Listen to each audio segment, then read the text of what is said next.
ลกงาได้เครื่องหนึ่งว่าฝนเทลงมาแบบแห้งขักได้พี่น้องแบบแห้งโจโกโกก็เลยสิมาลกให้มันแล้วซะก็แล้วครึ่งหนึ่งกำลังออกดอกแกดอกกระเจียวออกดอกเลยพี่น้องงามเลยเดี๋ยวนะสิถ่ายเบิ่งบัดลกเลยเด้บัดลกงาแล้วนะงามแห้ง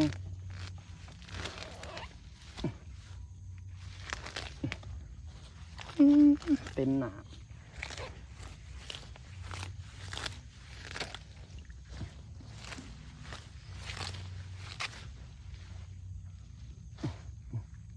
ลกถิ่มน้ำมาลกดอกกระเจียวแล้วสิไปลกเนี่ยดอกกระเจียวจะไปตึกแหปลาพี่น้องวันนี้เราจะกินปลาอีกแล้ว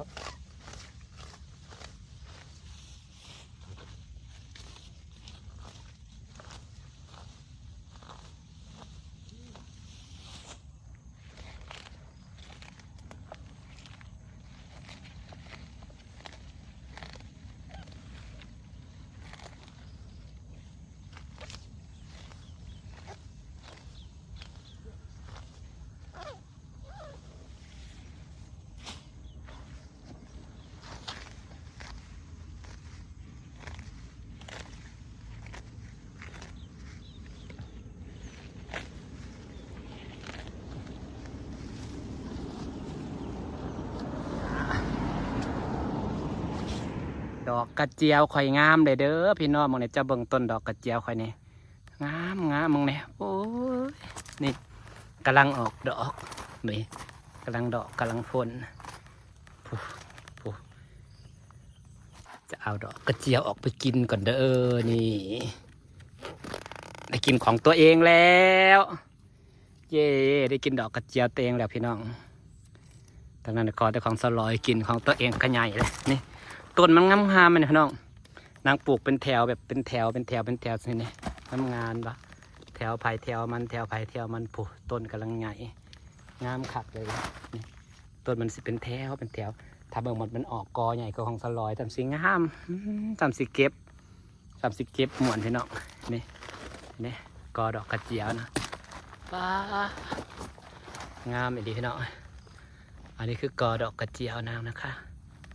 นี่เดี๋ยวน้ำแห้งเป็นแถว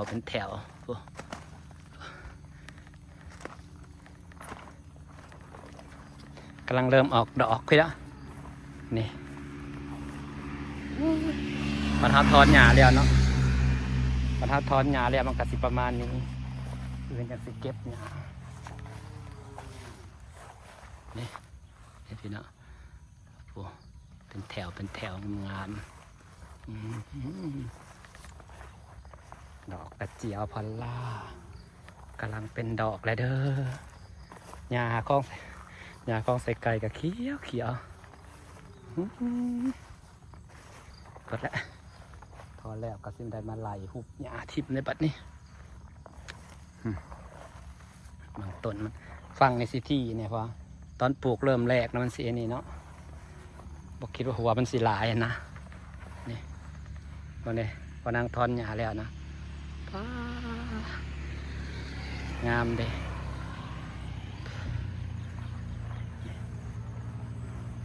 ไอ้ต้นเอง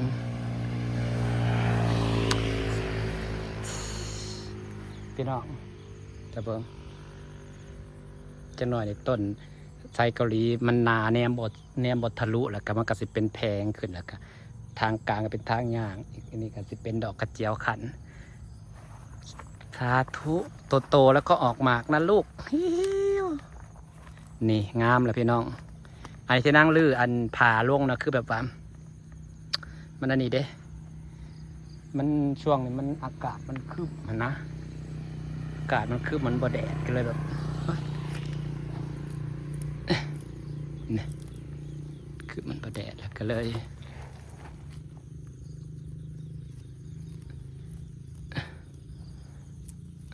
นี่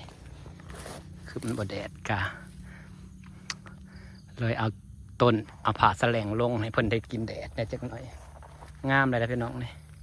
งามแตกยอดงามพี่น้องมันสิรอดของบ่ถ้าเบิ่งต้นมันใหญ่ กระสีใหญ่ขึ้นใหญ่ขึ้นรอดใน2 ต้นเนี่ยก็สิกินแล้วนี่ขันรอดในข้างหลังบ้านข่อยก็จะเป็นสวนทุเรียนแล้วก็จะปลูกทุเรียนแล้วไร่ทุเรียน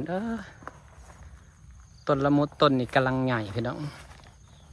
ปีนี้ครับบ่ปล่อยหมากไว้เพราะว่าเป็นหมากทับกระเด็ดออกเปิดมันก็เลยใหญ่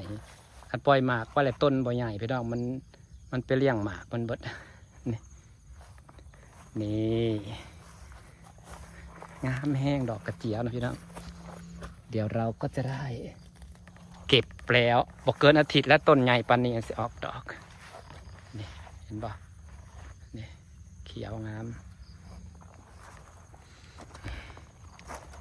นี่กำลังเริ่มเป็นกอ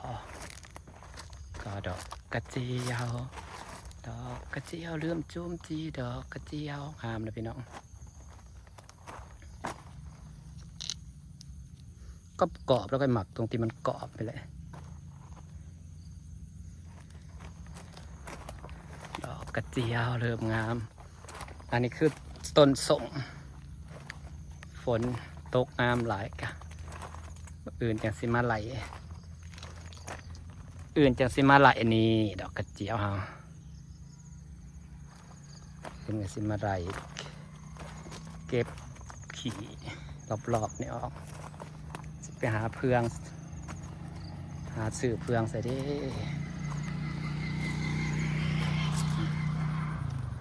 งามต้นทุเรียนต้นนี้ก็งามไปเลยพี่น้องนี่แตกยอดงามคือกันยอดสวยนี่ยอดแตกเต็มเนี่ยโหดจุลินทรีย์เลยพี่น้องอันนี้มันแม่นเครือผักตำลึงอยู่แม่นบ่แม่นแล้วจะไปปลูกก็แม่นดอกลกถิ่นแม่นสิหยาดอาหารลกทิ่มเพราะว่า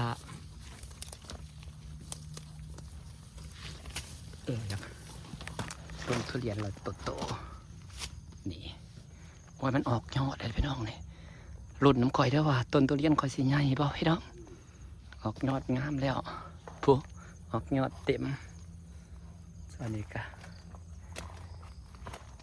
ลิ้นจี่ต้นนี่ก็งามตลอดครับพอออกดอกแค่เทื่อกำลังแตกยอดจะออกดอกอยู่บ่งามตลอดตรงนี้แต่บางดอกกระเจียวกันเลยเนาะแนมบางพี่น้องแนมไปเห็นต้นดอกกระเจียวเขียวงามผู้งามพุดผ่องเขียวกระจีเลยพูนเป็นแถวต้นใหม่ครับก็เริ่มเติบโตเริ่มใหญ่เริ่มงามเลยพี่น้องนี่ต้นลำซ้ำนี่ก็เขียวงามเขียวบอกเคยงามเลยต้นลำซ้ำเป็นต้นใหม่ที่งามนี่ต้นนี่อยู่มุมกลางแถมสวยอยู่มุมกลางที่เป็นต้นเอกเลยได้นี่ในไปทางพุ่นก็จะเป็นต้นนี่มุมกลางอยู่มุมกลางแล้วก็แถมสวยด้วยนี่ต้นไม้เฮาก็สิประมาณนี้เด้อจ้าพี่น้องจ้าเดี๋ยวเฮาสิไปตึกแห่ปลาก่อนพี่น้องจ้าตึกแห่ปลากันมากินกันตอนตึกเนี่ยต้องถ่ายทางต่างนี่ลงเฟซ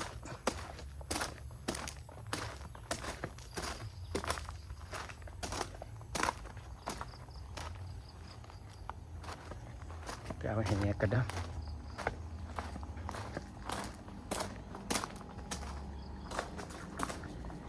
พวกนี้มันกำลังแผ่มองในปลานะมันในปลายหอดซ้ำมันในหวานอาหารได้เมื่อนี้หวานแต่รอบเศร้าเหลือแต่รอบแรงมาเยอะมาก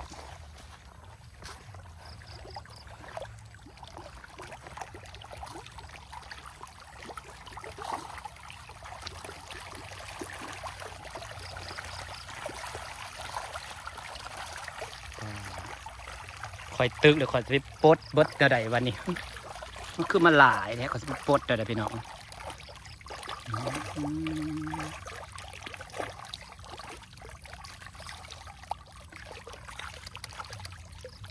ต่อไปได้ใส่แนวตักเอาเลย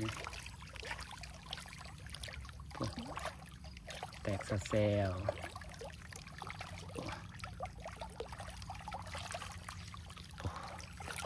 พี่น้องโหดละป่ายังไง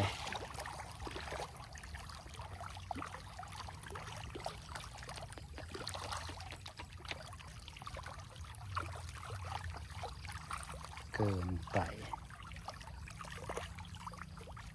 มันลายโพดแหจนบดจมพี่น้องไม่ได้กินดอกแหนบดจมเลยตัวใหญ่มันดิ้นออกบด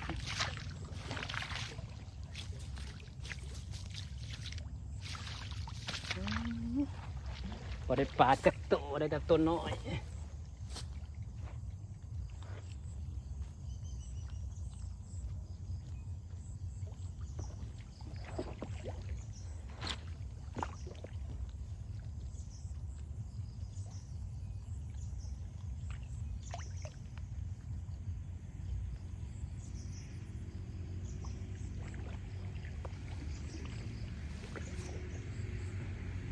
มาหลังปลดปลาอีกแล้วแหมันหูใหญ่นะ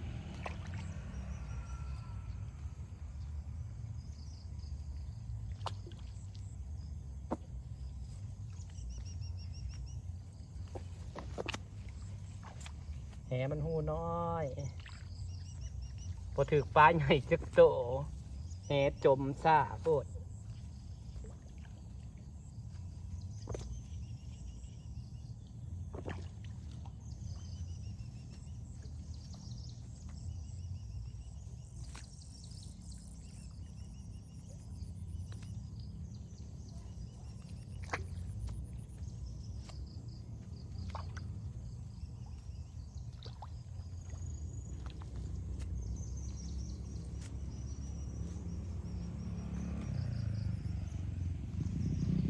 ปลาหัวอาหารก็เดิน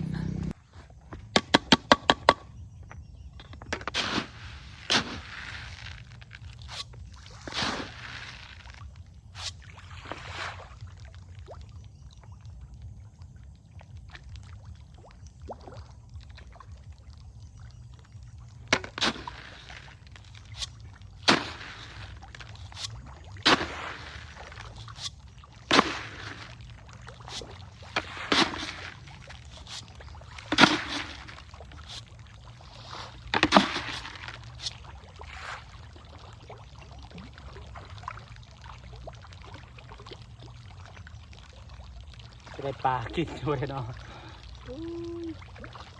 มันแบบว่ามันปลามันลายอยู่หนาเมื่อกี้พี่น้องตึกลงไปเลยว่ามันอยู่หนาเบิดเลยบอกเลยเห็นโตจะเกย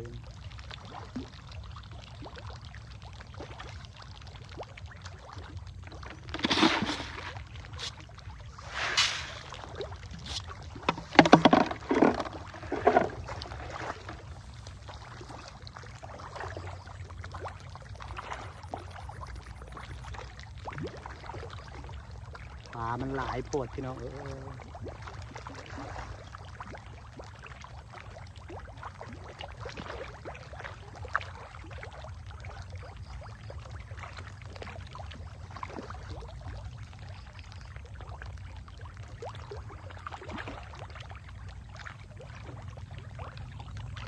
มันรีบเป็นเด้อ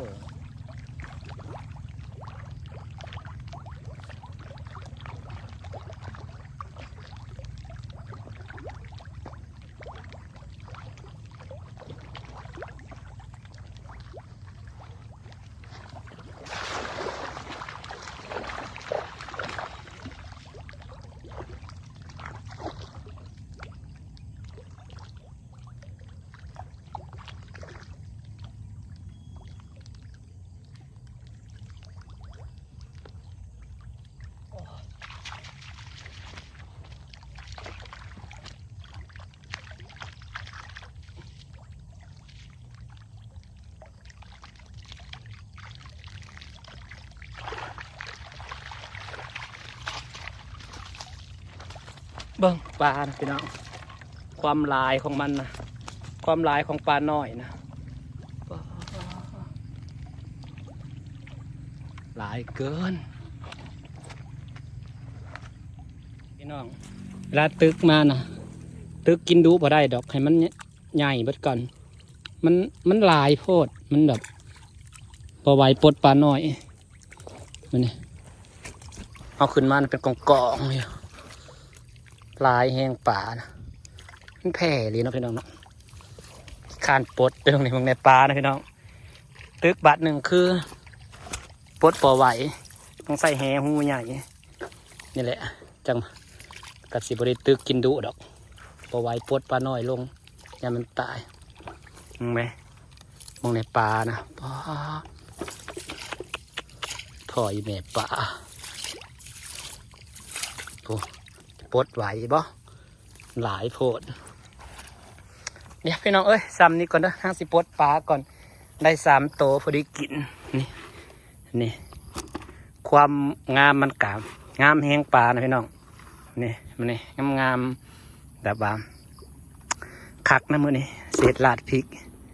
เลิศปลาลาดพริก3 โตพอดีเลยลาดพริกยั่วๆเลยจ้ากินเบิดคืนฝากบรรยากาศไว้ซ้ำนี่แหละจ้าพี่น้องจ๋า